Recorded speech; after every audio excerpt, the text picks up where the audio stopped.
الحمد للہ وکفا وسلام علی عبادہ الذین اصطفیٰ اما بعد فاعوذ باللہ السمیع العلیم من الشیطان الرجیم بسم اللہ الرحمن الرحیم ان الدین عند اللہ الاسلام وقال تعالی ومن یبتغی غیر الاسلام دینا فلن یقبل منہ وَهُوَ فِي الْآخِرَةِ مِنَ الْخَاسِرِينَ صدق اللہ العظیم۔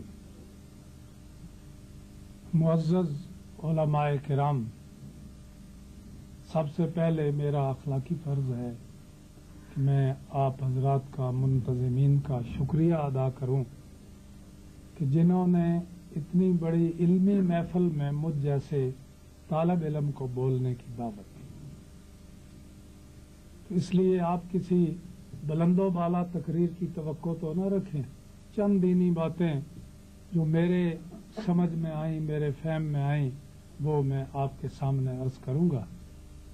یہ آپ حضرات کی عنایت ہے جنہوں نے مجھے ایسی ایک مقدس اکیڈمی میں یہ بولنے کا موقع فراہم کیا ہے۔ اللہ تعالیٰ آپ سب کو برکتوں سے نوازے۔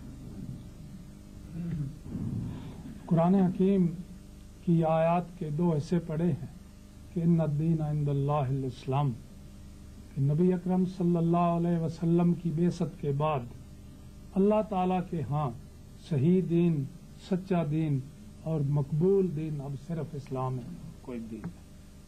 اس سے پہلے مختلف ادیان تھے، عیسائیت تھی، یہودیت تھی، انبیاء نے اپنے اپنے طریقے بتائے انسانیت کو، لیکن جب انسانیت جوانی کی منزل میں پہنچ چکی تو اللہ تبارک و تعالی نے ایک کامل نبی بھیجا کہ جو زندگی کا مکمل ترین پیغام لے کر تشریف لائے، اور فرمایا اب اسلام کے علاوہ اور کوئی دین اللہ تعالیٰ کے نزدیک مقبول نہیں۔ پھر فرمایا وَمَن يَبْتَغِ غَيْرَ الْإِسْلَامِ دِينًا، اب اسلام سے اعراض کر کے، روگردانی کر کے کوئی کسی اور سچے دین کی تلاش میں پھرے گا، سوال ہی نہیں پیدا ہوتا کہ وہ اس سے قبول کیا جائے۔ دنیا میں بھی اور آخرت میں بھی وہ انسان خسارے میں ہوگا۔ اور یہ دین کی تکمیل خود قرآن کریم ہمیں بتاتا ہے الیوم اکملت لکم دینکم، بس دین کے تمام پہلو حضور صلی اللہ علیہ وسلم کی بعثت سے مکمل ہو گئے۔ اس میں کوئی کمی نہیں رہ گئی کہ اب کسی نئے نبی کی ضرورت ہو۔ اسی لیے نبی اکرم صلی اللہ علیہ وسلم کو ایسی سٹیج پہ مبعوث فرمایا گیا کہ جس کے بعد دنیا اب بڑھاپے کی طرف جا رہی ہے، یہ اپنی بچپن اور اپنی لاشعوریت کا زمانہ گزار چکی۔ تو آپ اور میں خوش قسمت ہیں یا اہل پاکستان کہ اللہ تعالیٰ نے ہمیں دین اسلام سے نوازا۔ آپ اس لحاظ سے خوش قسمت ہیں کہ مسلمان گھرانے میں آپ کی پیدائش ہوئی۔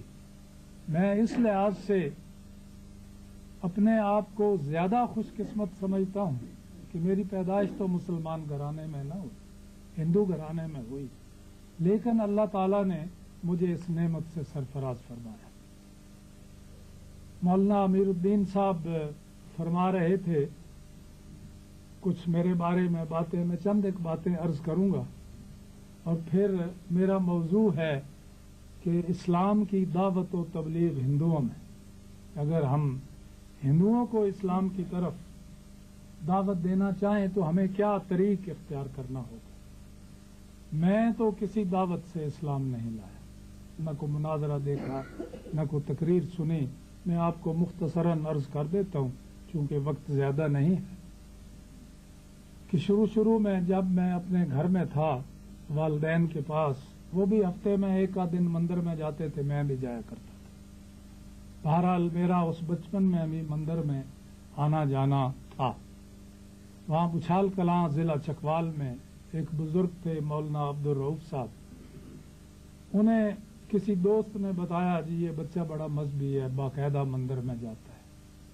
تو مولانا ایک عالم دین تھے، انہوں نے فرمایا کہ بیٹے کرشن لال، ایک میرا یعنی پہلا نام کرشن لال تھا، ایک بات میری بھی سن لو، جب سوتے ہیں آپ سونے سے پہلے اپنے رب سے، جسے بھگوان کہتے ہو یا پرمیشور کہہ کے پکارتے ہو یا ایشور کہہ کر پکارتے ہو، یہ دعا کر لیا کرو کہ اے بھگوان جو راہ راست ہے اس کا انکشاف فرما دے۔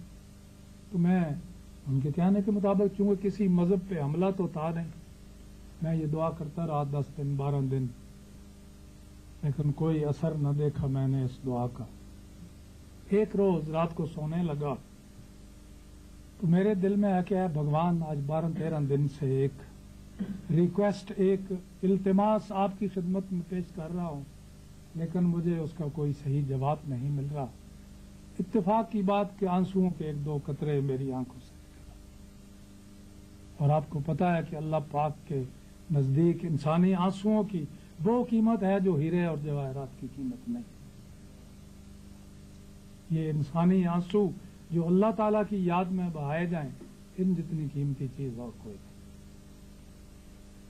اسی رات کو میں نے اپنے ایک مسلمان ہم جماعت کے ساتھ، محمد صادق ان کا نام تھا، ان کے چھوٹے بھائی آج میرے ساتھ ہی آئے ہیں، اور یہ دیکھا کہ ہم مکہ مکرمہ پہنچ گئے۔ خواب لمبی ہے لیکن میں اب تفصیل نہیں عرض کر سکوں گا۔ وہاں سے اللہ پاک کی ہدایت شروع ہوئی، رہنمائی شروع ہوئی جو طلب کی تھی۔ اندر داخل ہوئے تو آواز آئی یہ حرم ہے، اور حرم دیکھا وہ بالکل ریتلا تھا اس وقت، جو وہ شاید نبی اکرم صلی اللہ علیہ وسلم کے دور کا حرم دکھایا۔ پھر اس میں بے شمار لوگ، لاکھوں کی تعداد میں سفید لباس میں ملبوس تشریف فرما تھے۔ آواز آئی کہ یہ حضور صلی اللہ علیہ وسلم کے تمام صحابہ کرام۔ کتنی خوش قسمتی ہے کہ ایک ہندو بچے کو اللہ تبارک و تعالی اس کی خواہش کے مطابق نبی اکرم صلی اللہ علیہ وسلم نے پورے صحابہ کرام بھی یعنی دکھائے گئے۔